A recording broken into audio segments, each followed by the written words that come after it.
தேர்தல் வாக்குப்பதிவுக்கு பின்னர் இந்த சூழலில்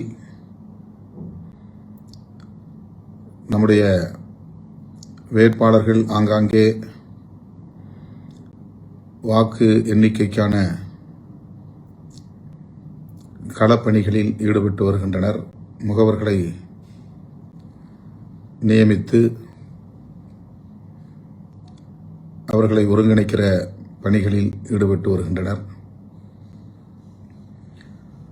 இந்நிலையில் நாம் எல்லோரையும் போல மிகுந்த எதிர்பார்ப்போடு காத்திருக்கிறோம். நம்முடைய தொகுதிகளில் மட்டுமின்றி நாம் அங்கம் வகிக்கும் திராவிட முன்னேற்றக் கழகத்தின் தலைமையிலான மதசார்பற்ற முற்போக்கு கூட்டணி மகத்தான வெற்றியை பெற வேண்டும் என்கிற எதிர்பார்ப்போடு காத்திருக்கிறோம்.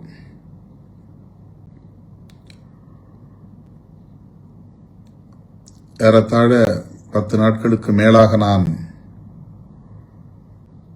நம்முடைய வேட்பாளர்கள் போட்டியிடும் தொகுதிகளோடு தோழமை கட்சிகளின் வேட்பாளர்கள் போட்டியிடும் தொகுதிகளுக்கும்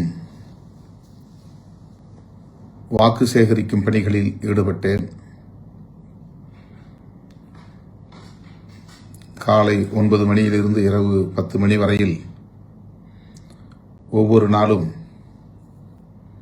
தீவிரமான வாக்கு சேகரிப்பில் ஈடுபட்டதை நீங்கள் அனைவரும் நன்கு அறிவீர்கள். களத்தில் நாம் நேரில் கண்ட உண்மை, மக்கள் பெருமளவில் திராவிட முன்னேற்றக் கழகத்தின் தலைமையிலான கூட்டணியை ஆதரிக்கிறார்கள் என்பதுதான். மக்களின் பேராதரவோடு நம்முடைய கூட்டணி மாபெரும் வெற்றியை பெறும். அந்த வகையில் விடுதலை சிறுத்தைகள் போட்டியிடும் 8 தொகுதிகளிலும் நாம் வெற்றி பெறுவோம் என்று நான் பெரிதும் நம்புகிறேன். நாம் அனைவரும் அந்த நம்பிக்கையோடு காத்திருப்போம். நான் சில தகவல்களை உங்களோடு பகிர்ந்து கொள்ள விரும்புகிறேன். முதலில் விடுதலை சிறுத்தைகளின் விருதுகள் வழங்கும் விழா தொடர்பான சில தகவல்கள். ஒவ்வொரு ஆண்டும் ஏப்ரல் 14 புரட்சியாளர் அம்பேத்கர் பிறந்த நாள் அன்று நாம் சான்றோர் பெருமக்களை தேர்வு செய்து அவர்களுக்கு விருதுகளை வழங்கி சிறப்பித்து வருகிறோம். தேர்தல் வரும் ஆண்டுகளில் இது அவ்வப்போது தள்ளி போகிறது. தேர்தலில் நாம் தீவிரமான ஈடுபாட்டில் இருந்த நிலையில் விருதுகள் வழங்கும் விழா தொடர்பான நிலைப்பாட்டை எடுக்க இயலவில்லை. அது தொடர்பான அறிவிப்பையும் செய்ய இயலவில்லை. அதற்காக பெரிதும் வருந்துகிறேன்.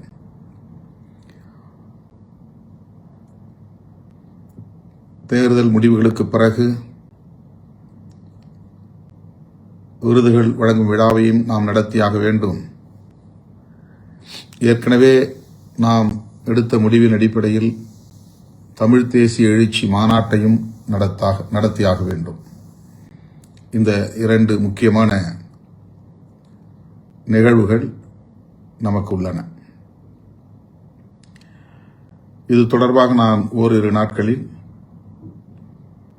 விருதுகள் வழங்கும் விழா எந்த தேதியில் நடைபெறும் என்பது குறித்தும், தமிழ் தேசிய எழுச்சி மாநாடு மே 17 என்று நாம் ஏற்கனவே அறிவித்திருக்கிறோம். ஆனால் அவ்வாறு திட்டமிட்டவாறு மே 17 அன்று நடத்த இயலாது. ஆகவே எந்த தேதியில் அந்த மாநாட்டை நாம் நடத்த இருக்கிறோம் என்பது குறித்தும் தேர்தல் முடிவுக்கு பின்னர் ஆனால் மாநாடு தள்ளி போகிறது. ஜூன் மாதம் அல்லது அதற்கு பின்னர் ஏதேனும் ஒரு நாளில் ஜூலையிலோ ஆகஸ்டிலோ நாம் அதை நடத்தலாம் என்று எண்ணியிருக்கிறோம். அது தொடர்பான அறிவிப்பை தேர்தல் முடிவுக்கு பின்னர் அறிவிப்பேன் என்பதையும் தெரிவித்துக் கொள்கிறேன்.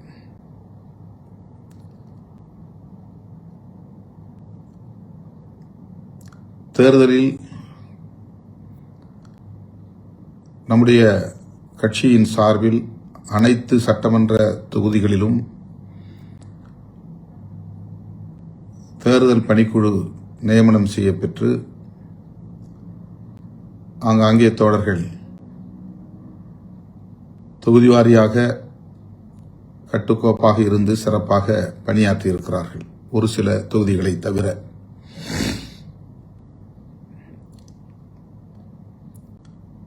அது தொடர்பான தகவல்கள் திரட்டப்பட்டு வருகின்றன.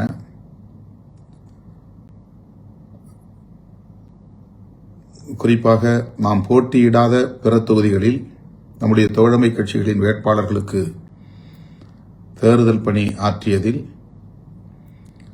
ஒரு சில தொகுதிகளில் இருந்து தோழர்கள் ஒற்றுமையாக இருந்து பணியாற்றவில்லை என்கிற தகவல்கள் வந்துள்ளன. அது குறித்து தகவல்கள் திரட்டப்பட்டு வருகின்றன. என்றாலும் கூட மிகச்சிறப்பாக நம்முடைய முன்னணி பொறுப்பாளர்கள் தோழமை கட்சிகளின் வேட்பாளர்களுடைய வெற்றிக்கு பணியாற்றியிருக்கிறார்கள், தீவிரமாக வாக்கு சேகரித்திருக்கிறார்கள். தோழமை கட்சிகளை சார்ந்த வேட்பாளர்கள் விடுதலை சிறுத்தைகளின் பணிகள் குறித்து என்னை தொடர்பு கொண்டு பெருமிதத்தோடும் நன்றியோடும் சுட்டிக்காட்டியிருக்கிறார்கள். அந்த வகையிலே நான் களப்பணி ஆற்றிய அத்தனை தோழர்களுக்கும் என்னுடைய பாராட்டுதல்களையும் நன்றியையும் தெரிவித்துக் கொள்கிறேன். விரைவில் மாவட்ட செயலாளர்கள் கூட்டம் ஒருங்கிணைக்கப்படும். அந்த தேதியும் பின்னர் அறிவிக்கப்படும். தேர்தல் பணிக்குழுவை சார்ந்தவர்களும், அதாவது இந்த தேர்தலை ஒட்டி ஒவ்வொரு சட்டமன்ற தொகுதிக்கும் நியமனம் செய்யப்பட்ட மேற்பார்வையாளர்கள் மற்றும் ஒருங்கிணைப்பு குழுவை சார்ந்தவர்கள், மாவட்ட செயலாளர்கள் உட்பட மீண்டும் அழைக்கப்படுவார்கள். இந்த தேர்தல் களப்பணிகள் குறித்த மீளாய்வு, அதாவது ரிவ்யூ நடைபெறும். அதற்கான தேதி பின்னர் அறிவிக்கப்படும். தேர்தல் நிதி ஒவ்வொரு மாவட்டத்தின் சார்பிலும் மாவட்ட செயலாளர் பொறுப்பில் வங்கி கணக்கில் செலுத்த வேண்டும் அல்லது நேரில்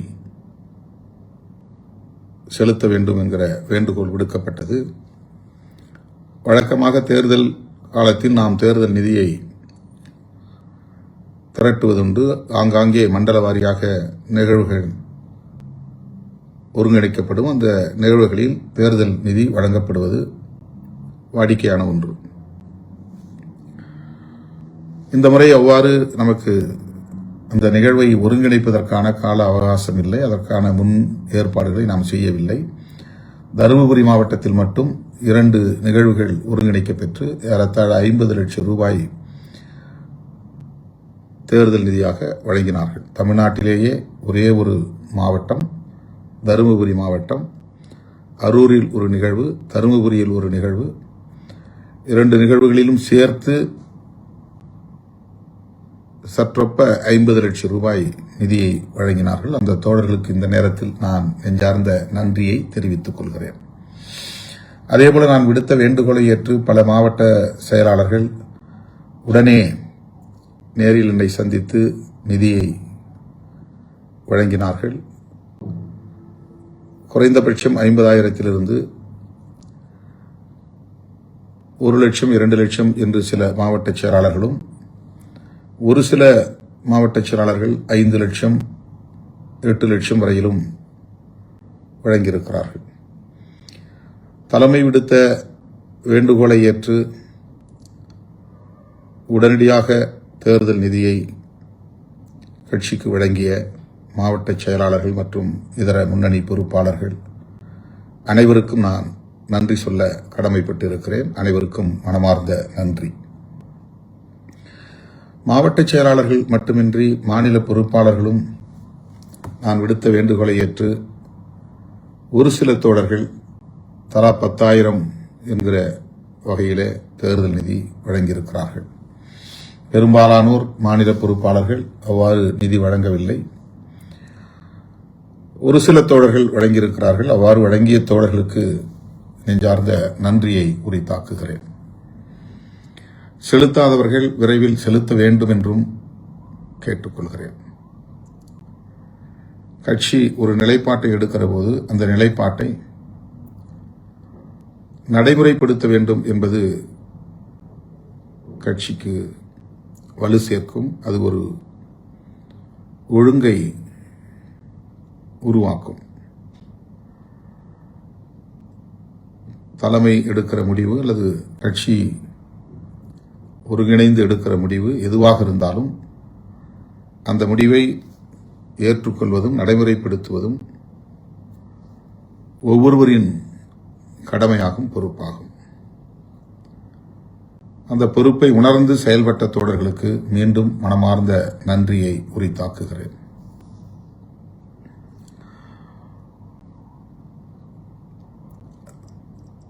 மதசார்பற்ற முற்போக்கு கூட்டணி மாபெரும் வெற்றியை பெறப்போகிறது. அதிலே எந்த மாற்று கருத்தும் இல்லை. நான் ஏற்கனவே சொன்னது போல் கூட்டணி பலம் அதற்கு முதன்மையான காரணம். கடந்த 5 ஆண்டுகளில் திமுக அரசு பெண்களை மையப்படுத்தி தீட்டிய திட்டங்கள், மாணவ செல்வங்களை மையப்படுத்தி தீட்டிய திட்டங்கள், வெற்றிகரமாக அவற்றை நடத்தி நடைமுறைப்படுத்தி நிகழ்த்தியிருக்கிற சாதனைகள் நமக்கு கூடுதல் வலு சேர்ப்பதாக அமைந்துள்ளன. மூன்றாவதாக, இந்த கூட்டணி கொள்கை பிடிப்புள்ள ஒரு கூட்டணி என்பதை நாம் அடுத்தடுத்து நடைபெற்ற தேர்தல்களின் மூலம் உறுதிப்படுத்தி இருக்கிறோம். மதச்சார்பின்மையை முன்னிறுத்தி தமிழகத்தில் மதத்தின் பெயரால், சாதியின் பெயரால் சமூகங்களை பிளவுபடுத்துவதற்கு இடம் கொடுத்து விடக்கூடாது. வன்முறை அரசியலுக்கு வழிவகுத்து விடக்கூடாது. வட இந்திய மாநிலங்களில் நிகழ்வது போன்ற வெறுப்பு அரசியல் இங்கே தலை தூக்கிவிடக்கூடாது என்கிற பொறுப்புணர்வோடு இந்த ஒரு அணி தொடர்ந்து கடமையாற்றி வருகிறது என்பதை மக்கள் உணர்ந்திருக்கிறார்கள். ஆக இந்த கூட்டணியின் மீதான நன்மதிப்பு, ஒரு குட் ஃபெய்த், ஒரு கிரெடிபிலிட்டி, நம்பகத்தன்மை மக்களிடையே வளர்ந்தோங்கி இருக்கிறது. அது நம்முடைய கூட்டணியின் வெற்றிக்கு கூடுதல் பலம். இவை எல்லாவற்றையும் விட விடுதலை சிறுத்தைகள் கட்சி இந்த கூட்டணியை கட்டுக்கோப்பாக வைத்திருப்பதில் எடுத்துக்கொண்ட முயற்சி,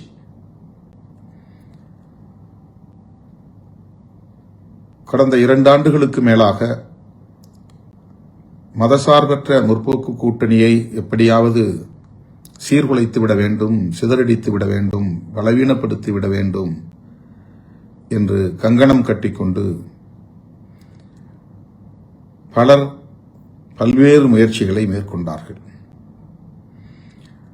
அவர்களின் டார்கெட், இலக்கு விடுதலை சிறுத்தைகள் கட்சியாகத்தான் இருந்தது. குறிப்பாக திருமாவளவன் எப்படியாவது விடுதலை சிறுத்தைகள் கட்சியை அல்லது திருமாவளவனை அந்த கூட்டணியில் இருந்து வெளியேற்றிவிட்டால் போதும், மதசார்பற்ற முற்போக்கு கூட்டணியை சிதறடித்துவிட முடியும் என்று கணக்கு போட்டார்கள். அதாவது நம்மை ஒரு துருப்புச் சீட்டாக பயன்படுத்த முயற்சித்தார்கள். நம் மூலமாக அந்த கூட்டணியை பலவீனப்படுத்த திட்டம் போட்டார்கள். இது வெறும் யூகமில்லை, அனைவரும் அறிந்த வெளிப்படையான அரசியல் உண்மை. அதற்கு நாம் கிஞ்சித்தும் இடம் கொடுக்கவில்லை.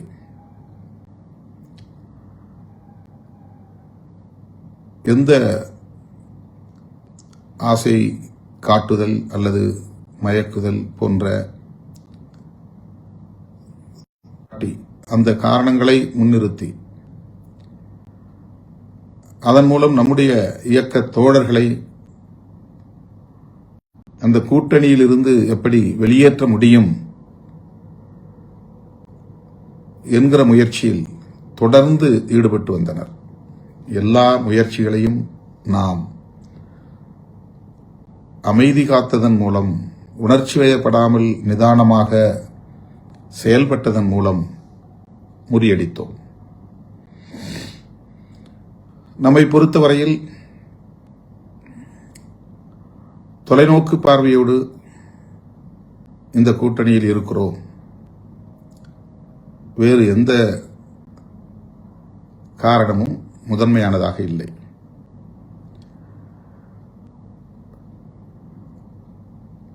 மதவாத சக்திகள், சாதியவாத சக்திகள் பல்வேறு முகமூடிகளை அணிந்து கொண்டு களத்திற்கு வந்திருக்கிறார்கள் என்பதை நாம் அறிவோம். அவர்கள் வலுப்பெற்றால் நாம் பேசும் அரசியலுக்கே பெரும் தீங்கு விளைந்துவிடும். எதிர்காலத்தில் இந்த அரசியலையே நம்மால் பேச முடியாத ஒரு சூழல் உருவாகிவிடும். சாதியின் பெயரால், மதத்தின் பெயரால் சமூக நீதி அரசியலை பின்னுக்கு தள்ளுகிற சதி முயற்சிகள் பல முனைகளில் இருந்தும் நடந்தன. அவற்றையெல்லாம் மிக இலகுவாக நாம் புறந்தள்ளிவிட்டு நாம் எடுத்த நிலைப்பாட்டில் உறுதியாக இருந்தோம். அந்த உறுதிப்பாட்டை பாராட்டுவதற்கு பதிலாக நம்மை கொச்சைப்படுத்துகிற முயற்சிகளில் ஈடுபட்டார்கள். திமுகவுக்கு நாம் துணை நிற்கிறோம் என்கிற அந்த ஒரு கோணத்தில் இருந்து மட்டுமே நம்முடைய நிலைப்பாடுகளை அவர்கள் அணுகினார்கள், அலசினார்கள். கூடுதல் இடங்களை பெறுவதற்கு வாய்ப்பிருந்தும் திருமாவளவன் அந்த முயற்சியை மேற்கொள்ளவில்லை. இது ஒரு விமர்சனம்.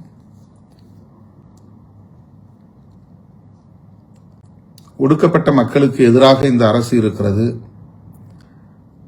ஆனாலும் திருமாவளவன் அந்த அரசை ஆதரிக்கிறார். அதற்கு வேங்கைவயல் ஒரு சான்று என்று பேசினார்கள். இதெல்லாம் ஒடுக்கப்பட்ட மக்களின் மீதான நல்லெண்ணத்தின் அடிப்படையில் அல்ல, அவர்களுக்கு நீதி கிடைக்க வேண்டும் என்கிற பொருளில் அல்ல. நாம் அந்த களத்தில் எவ்வளவு நேர்மையாக நின்று மக்களுக்காக, மக்களோடு நின்று போராடி இருக்கிறோம் என்பதை பாதிக்கப்பட்ட மக்களே நன்கு அறிவார்கள். ஆனால் இப்படியெல்லாம் சில காரணங்களை முன்வைத்து நம்மை அந்த கூட்டணியில் இருந்து வெளியேற்றுவதற்கு பெருமுயற்சியை மேற்கொண்டார்கள். நாம் அதற்கு இணங்கவில்லை, உணர்ச்சி வயப்படவில்லை.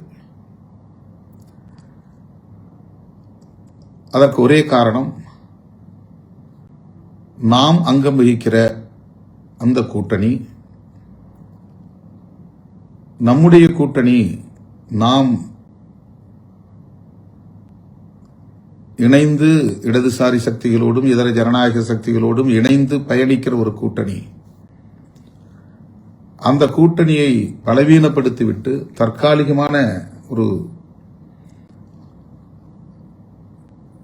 லாபத்திற்காக அல்லது ஆதாயத்திற்காக ஒரு முடிவை எடுத்து காலத்தால் பழிக்கும் அளவுக்கு, களங்கம் உருவாகக்கூடிய அளவுக்கு ஆளாகிவிடக்கூடாது என்கிற எச்சரிக்கை உணர்வு. இந்த எச்சரிக்கை உணர்வை சமூக ஊடகங்களில் விவாதிக்கக்கூடியவர்கள் யாரும் சுட்டிக்காட்டி பாராட்டவில்லை. எத்தனையோ வாய்ப்புகள் இருந்தும், எவ்வளவோ ஆசை காட்டியும் கூட அதற்கு இணங்காமல் தான் எடுத்த நிலைப்பாட்டில் திருமாவளவன் உறுதியாக இருக்கிறார். அந்த உறுதிப்பாட்டை வரவேற்கிறோம், பாராட்டுகிறோம் என்று சொல்லுவதற்கு சமூக ஊடகங்களில் ஆட்கள் இல்லை. மிக மிக சொற்பமாக ஒரு சிலர் அதை உணர்ந்து வெளிப்படையாக சுட்டிக்காட்டி பாராட்டியிருக்கிறார்கள். ஆகவே இன்றைக்கு மதசார்பற்ற முற்போக்கு கூட்டணி இந்த மாபெரும் வெற்றியை பெறப்போகிறது, திமுக ஆட்சியை கைப்பற்றப் போகிறது என்று சொன்னால்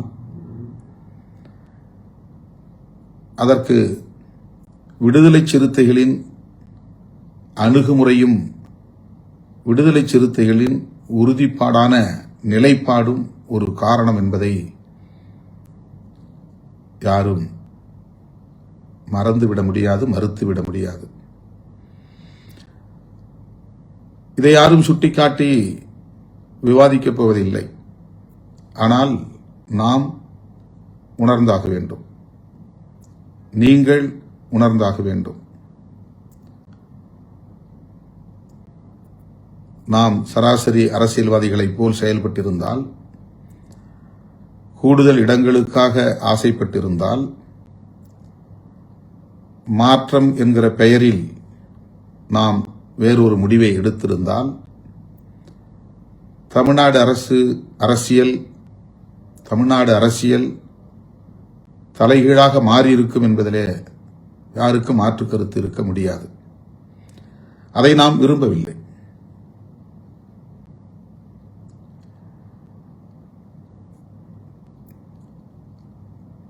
தேர்தல் தொகுதி பங்கீடு தொடர்பான பேச்சுவார்த்தையின் போது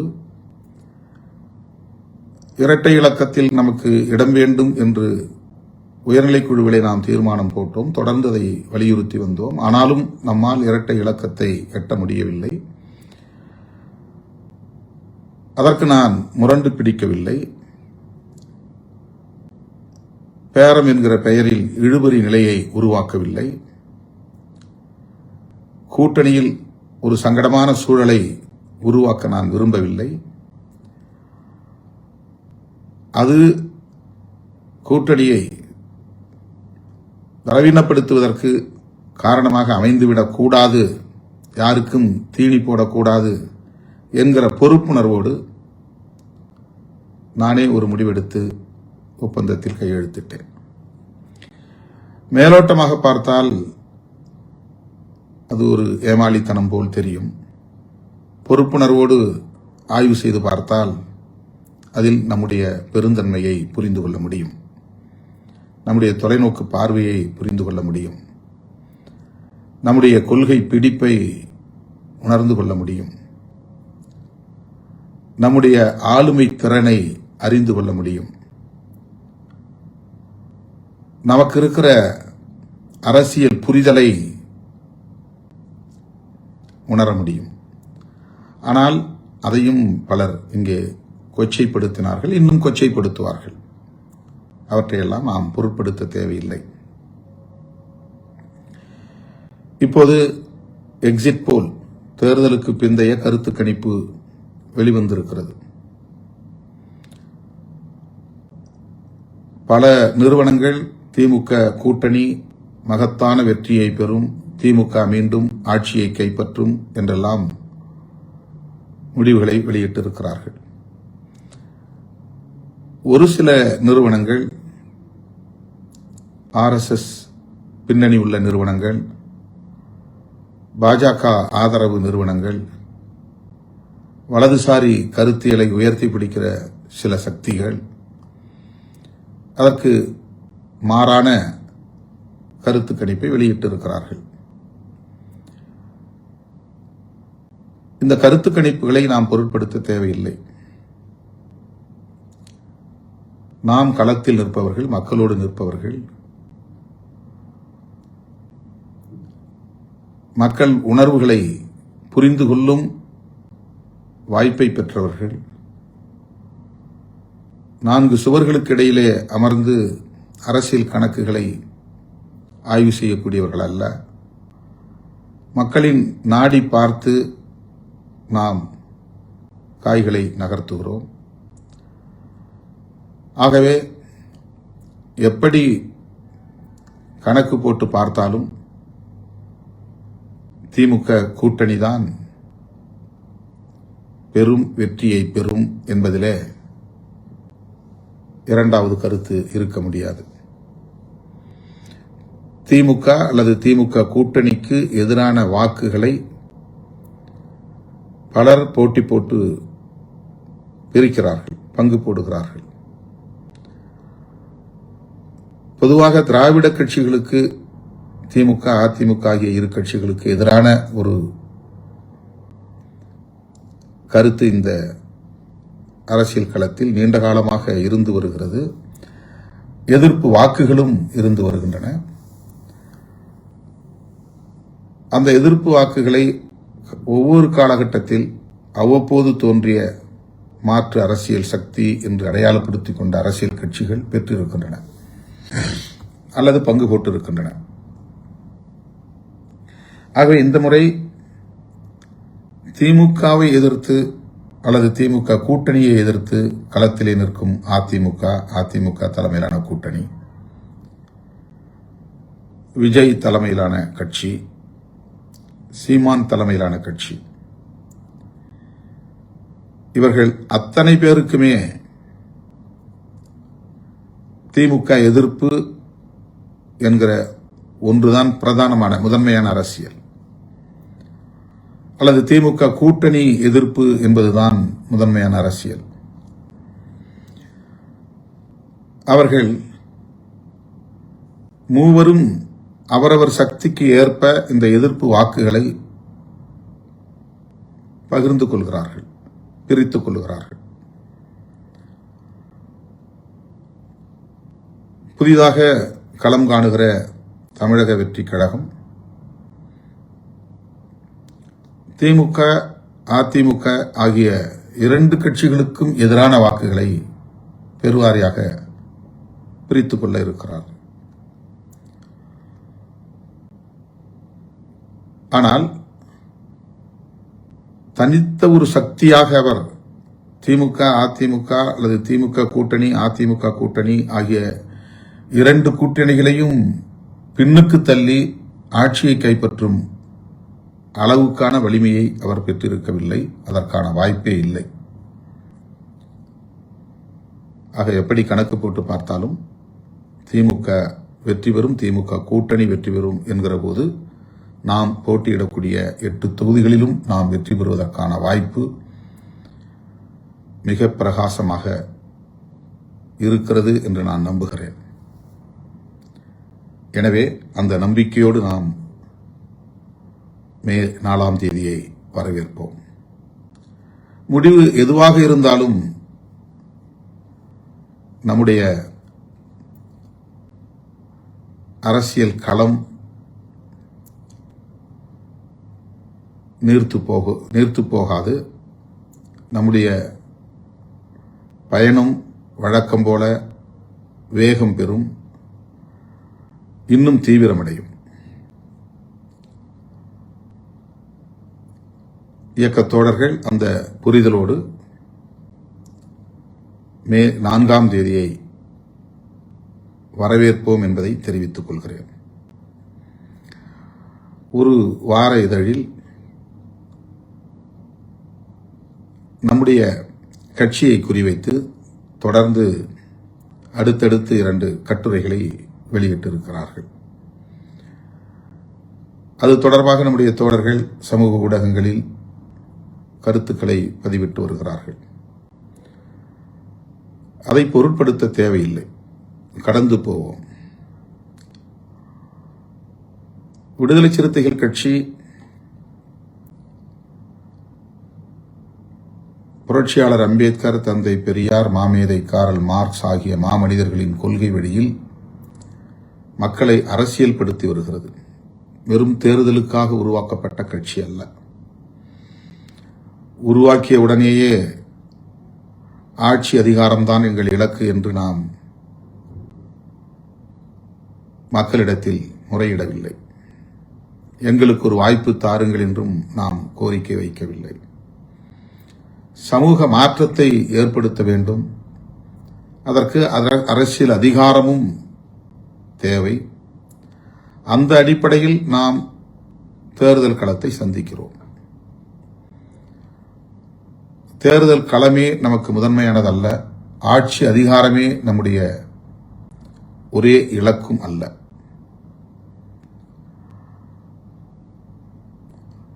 ஆகவே நம்முடைய கட்சி ஒரு கூட்டணியில் இணைந்து சட்டப்பேரவை தேர்தல்களில் சில இடங்களை பெற்று வேட்பாளர்களை நிறுத்துகிறோம். பெரிய ஒரு கூட்டணியிலே இடம்பெறுகிற போது சில இடங்களை மட்டுமே பெறும் நிலை தவிர்க்க முடியாதது. இது ஒரு அரசியல் இயக்கம். சமூக இயக்கம் என்கிற நிலையிலிருந்து ஒரு அரசியல் இயக்கமாக பரிணாமம் பெற்று வருகிறது. ஒரு குறிப்பிட்ட சமூக அடையாளம் இந்த இயக்கத்திற்கு உண்டு என்றாலும் கூட அனைத்து தரப்பை சார்ந்த அனைத்து சமூக மக்களும் இந்த கட்சியை ஒரு பொதுவான அரசியல் இயக்கமாக பார்க்கும் வகையில், அணுகும் வகையில், ஏற்கும் வகையில் நம்முடைய அரசியல் உத்திகளை நாம் மேற்கொண்டு வருகிறோம், கையாண்டு வருகிறோம். அதன் அடிப்படையில் தான் 6 தொகுதிகளை பெற்றாலும் 2 பொது தொகுதிகள், 8 தொகுதிகளை பெற்றாலும் 2 பொது தொகுதிகள் என்று நாம் பொது தொகுதிகளையும் பெற்று தலித் அல்லாத தோழர்களை வேட்பாளர்களாக நிறுத்தி அவர்களை சட்டமன்றத்திற்கு கடந்த தேர்தலில் அனுப்பியிருக்கிறோம். முதல் முறையாக ஒவ்வொரு சட்டப்பேரவை தேர்தலிலும் ஒரு இஸ்லாமியருக்கு நாம் வாய்ப்பு கொடுத்து சிறுபான்மை சமூகத்தினருக்கான ஒரு பேரியக்கம் இது என்பதை அரசியல் ரீதியாக உறுதிப்படுத்தி இருக்கிறோம். 30 இடங்களை பெற்றாலும் கூட அதிலே ஒரு முஸ்லீமை நிறுத்துவதில்லை என்கிற நிலையை சில கட்சிகள் கையாண்டிருக்கின்றன. 100க்கும் மேற்பட்ட இடங்களில் போட்டியிட்டாலும் ஓரிரு தொகுதிகளில் மட்டும்தான் இஸ்லாமியர்களுக்கு வாய்ப்பளிக்கிற நிலை இருக்கிறது. ஆனால் நாம் 2006, 2011, 2016, 2021 என்று அடுத்தடுத்து சட்டப்பேரவை பொதுத் தேர்தல்களில் நாம் எத்தனை இடங்களை பெற்றாலும் அவற்றில் ஒரு இஸ்லாமியரை கட்டாயமாக வேட்பாளராக்கி இருக்கிறோம். வெற்றி பெற்றாலும் வெற்றி பெறாவிட்டாலும் அந்த வாய்ப்பை தந்திருக்கிறோம். அதேபோல ஒரு ஓபிசி சமூகத்தில் இருந்து அல்லது எம்பிசி சமூகத்தில் இருந்து ஒரு வேட்பாளரை நிறுத்த வேண்டும் என்கிற அடிப்படையில் கடந்த முறை தம்பி பாலாஜியை திருப்போரூரில் நாம் நிறுத்தினோம். அவரும் வெற்றி பெற்றார். தம்பி ஷானவாஸ் அவர்களும் வெற்றி பெற்றார். 4 பேரில் 2 பேர் பொது தொகுதிகளில் வெற்றி பெற்றார்கள். இது ஒரு அரசியல் இயக்கம் செய்ய வேண்டிய ஒரு நடைமுறை, கையாள வேண்டிய ஒரு உத்தி. ஒரு சமூக இயக்கம் என்கிற நிலையிலிருந்து அரசியல் இயக்கமாக பரிணாமம் பெறுகிற ஒரு நிலையில் நாம் இந்த உத்திகளை எல்லாம் கையாளுகிறோம். 5 ஆண்டுகளுக்கு ஒரு முறை சட்டப்பேரவை தேர்தல் என்கிற போது ஒவ்வொரு தேர்தலிலும் பலர் பொது தொகுதிகளில் தங்களுக்கு இந்த முறை வாய்ப்பு கிடைக்கும் என்று எதிர்பார்ப்பதும், அப்படி அந்த வாய்ப்பு வழங்கப்படாத நிலை வரும்போது அவர்கள் ஏமாற்றம் அடைவதும் ஒரு தொடர்கதையாக இருக்கிறது. ஆகவே பொது தொகுதிகளில் நாம் வேட்பாளர்களை மாற்றுவது தவிர்க்க முடியாததாக மாறுகிறது. பொது தொகுதிகளில் மட்டுமல்ல, மொத்தமாக. ஏனென்றால் மிக குறைவான இடங்களை நாம் பெறுகிற போது புதிய புதிய ஆட்களுக்கும் நாம் வாய்ப்பு தர வேண்டும் என்கிற ஒரு நிலைப்பாட்டை புறந்தள்ள முடியாது. அந்த கோரிக்கை வலுவாக எழுகிறது. கட்சி வலுப்பெற அதிகாரத்தை நோக்கி நகர நகர முன்னணி பொறுப்பாளர்களிடையே போட்டி வலுக்கிறது. 2001 நான் தேடி தேடி ஆட்களை பிடித்து போட்டேன். 2006 கூட வேட்பாளர்கள் மிக குறைவாகத்தான் நம்மிடத்திலே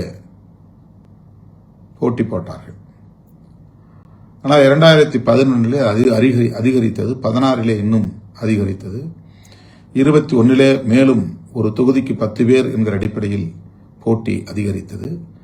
இப்போது 2026 சட்டப்பேரவை பொதுத் தேர்தலில் 2050 பேர் 234 தொகுதிகளில் இருந்தும் விருப்ப மனுக்களை வழங்கியிருந்தார்கள்.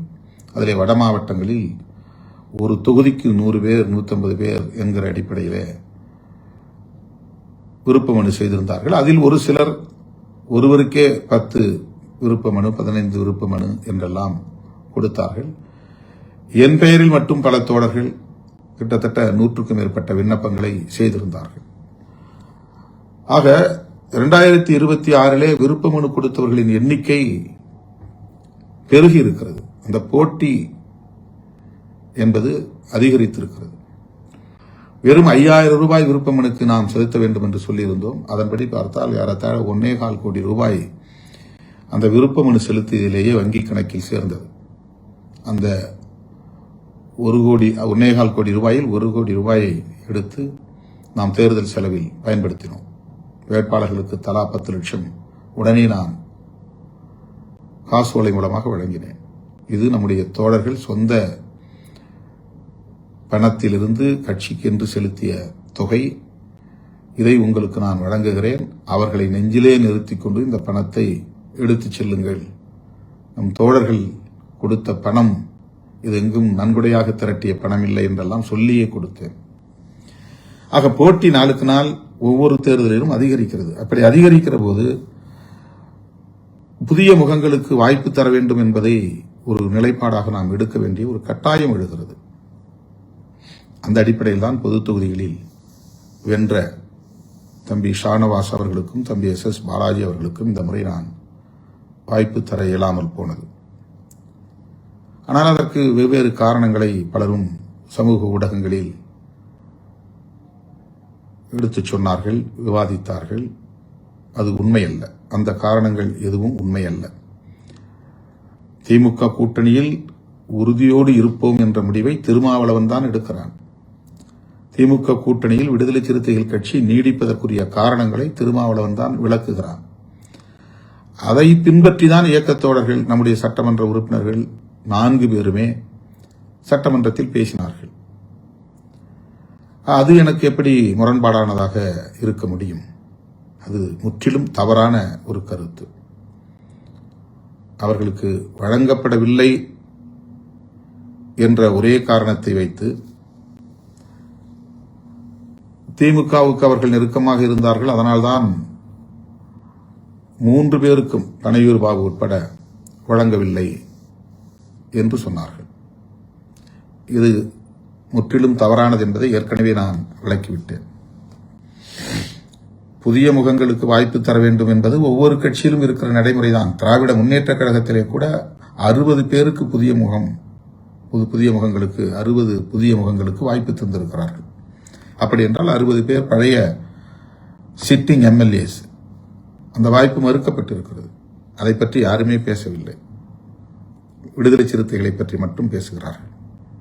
ஏனென்றால் அவர்கள் எடுத்த முயற்சிக்கு திருமாவளவன் இணங்காமல் திமுக கூட்டணியை கட்டுக்கோப்பாக வைத்திருப்பதற்கு முதன்மை காரணியாக இருந்திருக்கிறான் என்பதை அவர்களால் பொறுத்துக் கொள்ள முடியவில்லை, சகித்துக் கொள்ள முடியவில்லை. நம் மீது அவருடைய காழ்ப்பை கொட்ட வேண்டும், கக்க வேண்டும் என்பது அடிப்படை காரணம். கம்யூனிஸ்ட் கட்சிகளில் கூட சென்ற முறை வென்றவர்கள் இந்த முறை வாய்ப்பு மறுக்கப்பட்டிருக்கிறார்கள். யாரும் அதை பேசவில்லை. ஒவ்வொரு கட்சியிலும் இது நடைமுறையில் இருப்பதுதான். வெற்றி பெற்றவர்களுக்கே திரும்ப திரும்ப தருவது என்பது இயலாத ஒன்று. இந்த முறை அந்த 2 பேருக்கு 3 பேருக்கே மீண்டும் கொடுத்திருந்தால் புதிய 3 பேருக்கான வாய்ப்பு மறுக்கப்பட்டிருக்கும். ஆக இந்த முறை இஸ்லாமியர் ஒருவருக்கு, கிறித்தவர் ஒருவருக்கு வழங்க வேண்டும் என்கிற அடிப்படையில் தான் பன்ருட்டி ஒரு இஸ்லாமியருக்கும் திருப்போரூர் ஒரு கிறித்தவருக்கும் வழங்கப்பட்டிருக்கிறது. இது என்னுடைய நிலைப்பாடு. அவர்களுக்கு வழங்கவில்லை என்பதற்கு இதுதான் காரணமே தவிர வேறொன்றுமில்லை. செய்யூர் தொகுதியை பொறுத்தவரையில் மீண்டும் அதை நான் உங்களுக்கு விளக்க கடமைப்பட்டிருக்கிறேன். என்னை நம்பி என்னோடு களத்தில் நிற்கிற நீங்கள் அதில் தெளிவாக இருக்க வேண்டும். எனக்கு எதிராக எவ்வளவோ அவதூறுகளை பலரும் பரப்புகிறார்கள். அதை நான் காதில் போட்டுக் கொள்வதில்லை. ஆனால் நீங்கள் என்னோடு 30-35 ஆண்டுகளாக கைகோர்த்து களத்தில் நிற்கிற என் உயிரின் உயிரான விடுதலை சிறுத்தைகள் தெளிவோடு இருக்க வேண்டும். நான் இந்த தேர்தலில் போட்டியிடுவது என்று எடுத்த முடிவின் காரணமாக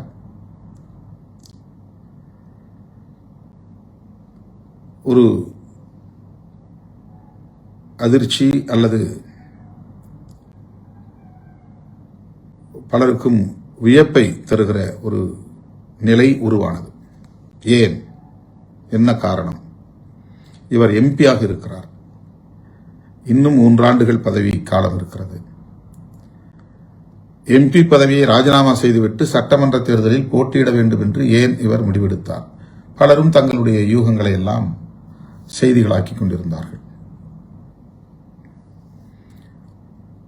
அதற்குரிய காரணங்களை நான் விளக்கியிருக்கிறேன். நான் தேர்தலில் போட்டியிடப் போகிறேன் என்பது குறித்து முன்கூட்டியே யாரிடத்திலும் நான் விவாதிக்கவில்லை. அதற்கு காரணம், அதிலே எனக்கு ஒரு 2வது கருத்தும் இருந்ததுதான். வேண்டாம் என்கிற 2ஆம் கருத்தும் இருந்தது. போட்டியிட வேண்டும் என்கிற ஒரு கருத்தும் இருந்தது. வேண்டாம் என்கிற ஒரு கருத்தும் இருந்தது. ஆகவே இது குறித்து நான் முன்னணி தோழர்களிடத்திலே, பொதுச் செயலாளர்கள் உள்ளிட்ட முன்னணி தோழர்களிடத்திலே முன்கூட்டியே கலந்து பேசவில்லை.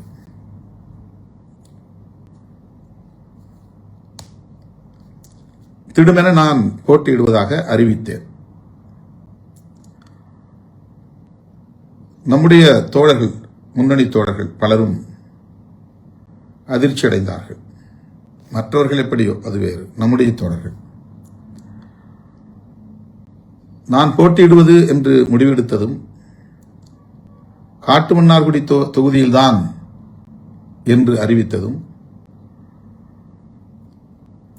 அதனால் கட்சியின் பொதுச் செயலாளர் சிந்தனை செல்வன் அவர்களை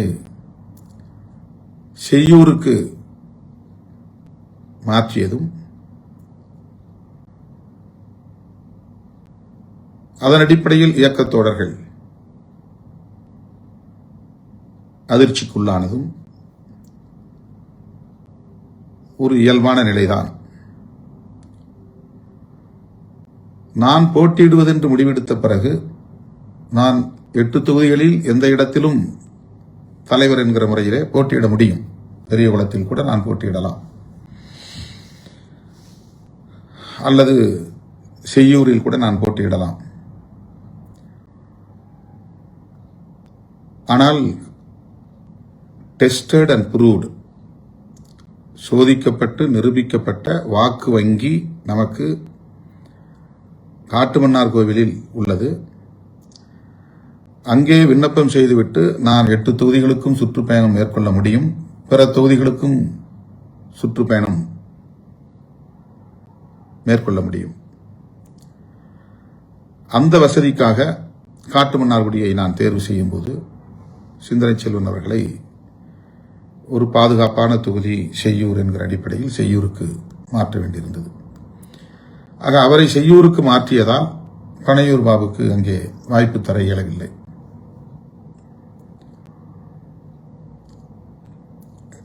கட்சியில் அவர் சேர்ந்தவுடனேயே சமூக ஊடகத்தின் ஊடக மையத்தின் முதன்மை செயலாளர் என்கிற பொறுப்பை அவருக்கு வழங்கி அவரை சிறப்பித்திருக்கிறோம். அதன் பிறகு எத்தனையோ தோழர்கள் போட்டி போட்ட நிலையில் நீண்ட காலமாக என்னோடு பயணிக்கிற மூத்த தோழர்கள் வேட்பாளராக வேண்டும் என்று விரும்பிய நிலையில் அந்த தொகுதியில் பனையூர் பாபு அவர்களுக்கு ஒரு வாய்ப்பை தந்து சட்டமன்ற உறுப்பினராக்கியிருக்கிறோம்.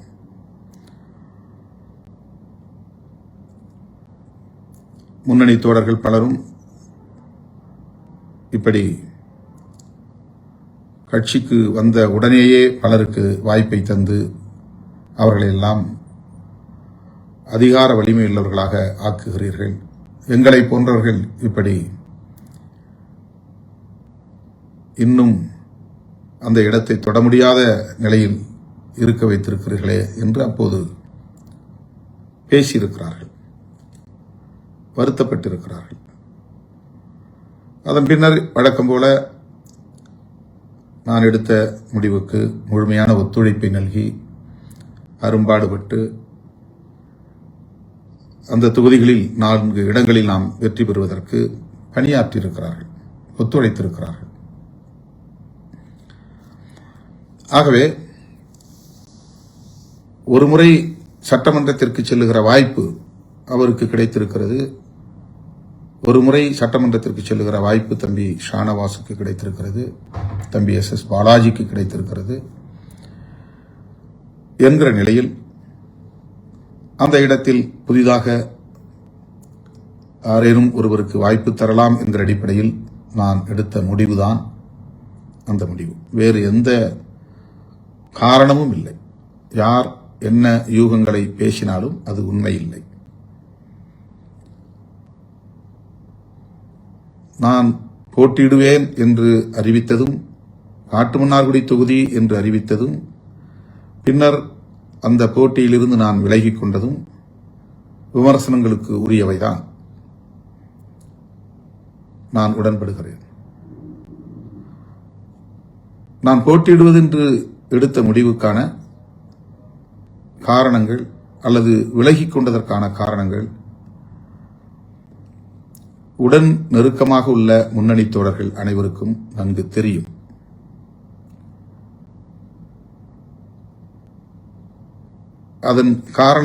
அதற்கான காரணங்களை நான் ஓரளவுக்கு விளக்கியும் சொல்லியிருக்கிறேன். மேலும் அதை நான் விரிவாக பேச விரும்பவில்லை. அப்படி ஒரு முடிவை நான் எடுத்ததன் விளைவாகத்தான் பொதுச் செயலாளர் சிந்தனை செல்வன் மீண்டும் காட்டுமன்னார்குடியில் போட்டியிடுவதற்கான சூழல் அமையவில்லை. செய்யூருக்கு அவரை மாற்ற வேண்டிய நிலை உருவானது. இந்த உண்மை பனையூர் பாபு அவர்களுக்கும் சரி, தம்பி SS பாலாஜி அவர்களுக்கும் சரி, ஷா நவாஸ் அவர்களுக்கும் சரி விளங்கும் என்று நான் அறிவேன், விளக்கியும் இருக்கிறேன். வேட்பாளரை அறிவித்த அடுத்த நாளே தம்பி பாலாஜி வந்து தங்களின் முடிவுக்கு நான் கட்டுப்படுகிறேன், களப்பணி ஆற்றுகிறேன் என்று மனந்திறந்து பேசினார். ஓரிரு நாட்களுக்கு பின்னர் தம்பி ஷானவாஸ் நேரிலே வந்து என்னை சந்தித்து பேசினார். அப்போதே அவர்களுக்கு நான் கட்சியில் பொறுப்புகளை அறிவிப்பதாகத்தான் எண்ணியிருந்தேன். அவர்கள் இருவருமே அவசரமில்லை, தேர்தல் முடியட்டும் என்று என்னிடத்திலே கூறியிருந்தார்கள். அவர்களோடு கலந்து பேசிதான் இந்த பொறுப்பை அவர்களுக்கு அறிவித்துள்ளேன். முதன்மை செயலாளராக தம்பி ஷானவாஸ் அவர்களையும், பொருளாளராக தம்பி பாலாஜி அவர்களையும் நியமித்திருக்கிறோம். பனையூர் பாபு அவர்களை சந்திக்க இயலவில்லை. அவரோடு கலந்து பேசி அவருக்கு விருப்பமான பொறுப்பு என்னவோ அந்த பொறுப்பை வழங்க எண்ணி இருக்கிறோம். ஆனால்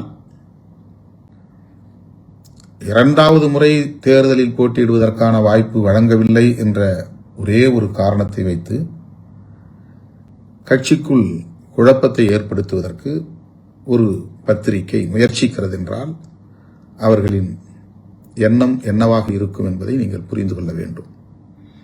எந்த பின்னணியில் அவர்கள் இதை செய்கிறார்கள் என்பதை புரிந்து கொள்ள வேண்டும்.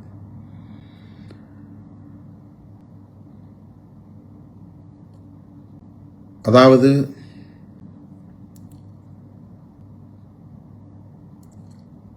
அந்த இதழ் திமுகவுக்கும் திமுக கூட்டணிக்கும் எதிராக தொடர்ந்து பல கட்டுரைகளை தேர்தலுக்கு முன்பும் தேர்தலுக்கு பின்பும் எழுதி வந்ததை நாம் அறிவோம். அதுதான் அவர்களின் நிலைப்பாடு. அது நீண்ட காலமாக அவர்கள் திமுகவுக்கு எதிராகத்தான் செயல்பட்டு வருகிறார்கள். திமுக கூட்டணியில் நாம் இருப்பதனால் நமக்கு எதிராக அவர்கள் செயல்படுகிறார்கள். அவர்கள் விரும்பியதைப் போல விடுதலை சிறுத்தைகள் கட்சி ஒரு நிலைப்பாட்டை எடுக்கவில்லை அல்லது திருமாவளவன் எடுக்கவில்லை என்பதனால் நம் மீது காழ்ப்பை கக்குகிறார்கள்.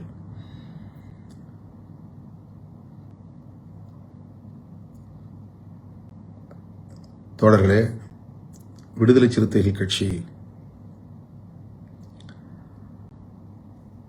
ஒரு நெடுங்கால கனவை சுமந்து களத்தில் பணியாற்றிக் கொண்டிருக்கிறது. புரட்சியாளர் அம்பேத்கர் கண்ட கனவு ஒரு மதசார்பற்ற தேசத்தை கட்டமைக்க வேண்டும், அது ஒரு சமத்துவ இந்தியாவாக அமைய வேண்டும் என்பதுதான் மாமனிதர் புரட்சியாளர் அம்பேத்கர் அவர்களின் நெடுங்கால கனவு. அதற்காக அவர் வகுத்து கொடையளித்திருப்பது அரசமைப்பு சட்டம். அந்த அரசமைப்பு சட்டத்தின் உயிர்மூச்சு கோட்பாடுகளுள் ஒன்று மதச்சார்பின்மை. அந்த மதச்சார்பின்மை என்கிற ஒரு மகத்தான கோட்பாட்டுக்கு ஊறு விளைவிக்கும் உள்நோக்கம் கொண்ட கட்சிகள் நமக்கு எதிராக நிற்கின்றன.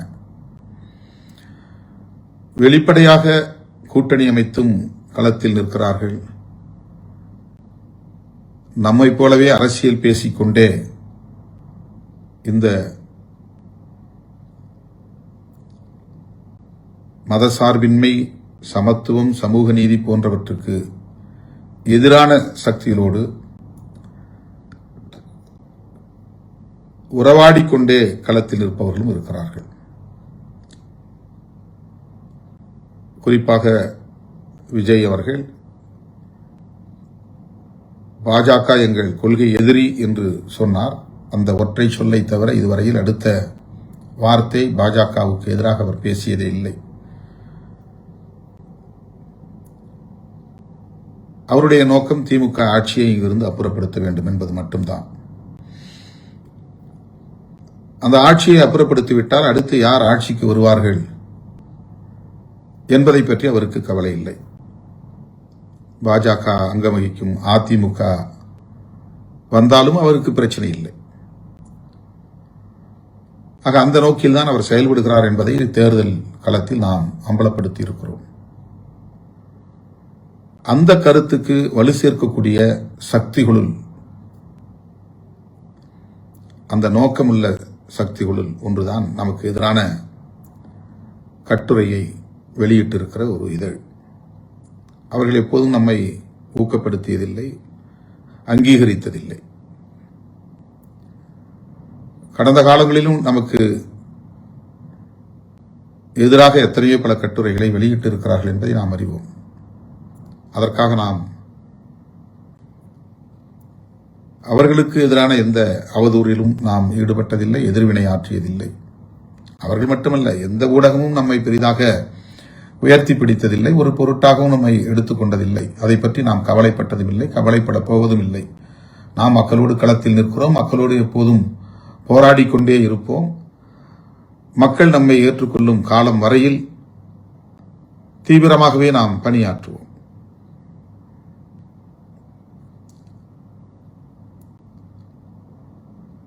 எனவே தேர்தல் நேரத்தில் வேட்பாளர்களை தேர்வு செய்ததில் குறிப்பாக நான் போட்டியிடுவதென்று முடிவெடுத்ததில் அதன் அடிப்படையில் சில நிலைப்பாடுகளை நான் மேற்கொள்ள நேர்ந்தது. அதில் எந்த உள்நோக்கமும் இல்லை. தனிப்பட்ட முறையில் ஒருவரை மனதிலே வைத்து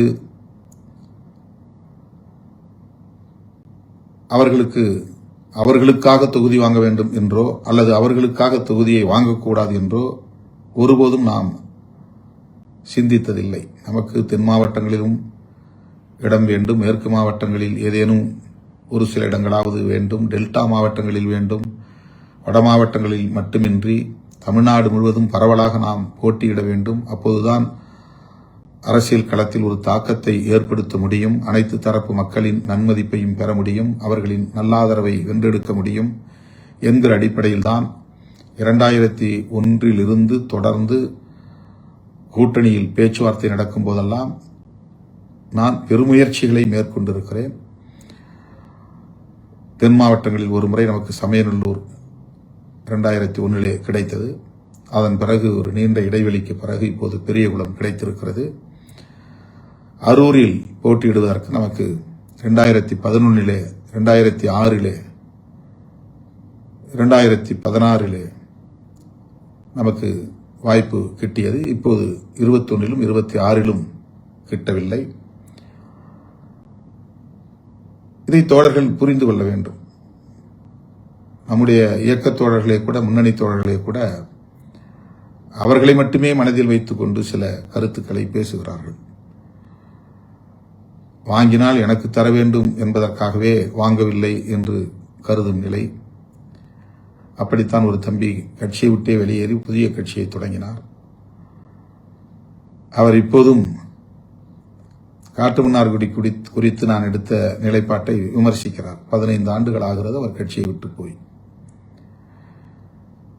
யாரோ எவரோ திருமாவளவனுக்கு எதிராக பேச வேண்டும் என்று தூண்டுகிறார்கள், பேசுகிறார்கள். அவர்கள் எல்லோரும் எங்கிருந்தாலும் வாழ்க என்று சொல்லுகிறவன், வாழ்த்துகிறவன் திருமாவளவன். யார் மீதும் தனிப்பட்ட ஒரு பகை உணர்வு, விமர்சனம் எனக்கு இல்லை. எனவே என் உயிரின் உயிரான விடுதலை சிறுத்தைகளே, யார் என்ன அவதூறுகளை பரப்பினாலும் அவற்றை பொருட்படுத்த வேண்டாம். எல்லோரும் இந்த இயக்கத்திற்காக தம்மால் இயன்ற பங்களிப்பை செய்திருக்கிறார்கள் என்கிற நம்பிக்கையோடு தான் அனைவரையும் நான் அரவணைத்து செல்கிறேன். நாம் 10க்கும் மேற்பட்ட இடங்களில் போட்டியிடக்கூடிய வாய்ப்பு வந்திருந்தால் இந்த 4 பேருக்கும் அப்படியே வாய்ப்பை தந்துவிட்டு புதிதாக ஒரு 6 பேருக்கு வாய்ப்பு தரும் நிலை ஏற்பட்டிருக்கும். அந்த எண்ணிக்கையை நம்மால் இன்னும் எட்ட முடியவில்லை என்பதுதான் அதற்கு காரணம். இதை முன்னணி தோழர்கள், வாய்ப்பு இழந்த கணையூர் பாபு உள்ளிட்ட அனைவரும் உணர்வார்கள் என்று நான் நம்புகிறேன். மே 4 விடுதலை சிறுத்தைகளின் வலிமையை உலகம் உணரும் முடிவுகள் வெளிவரும்.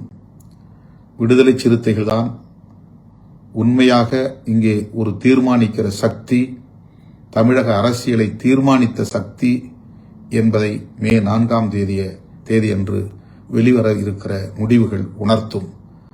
வரலாறு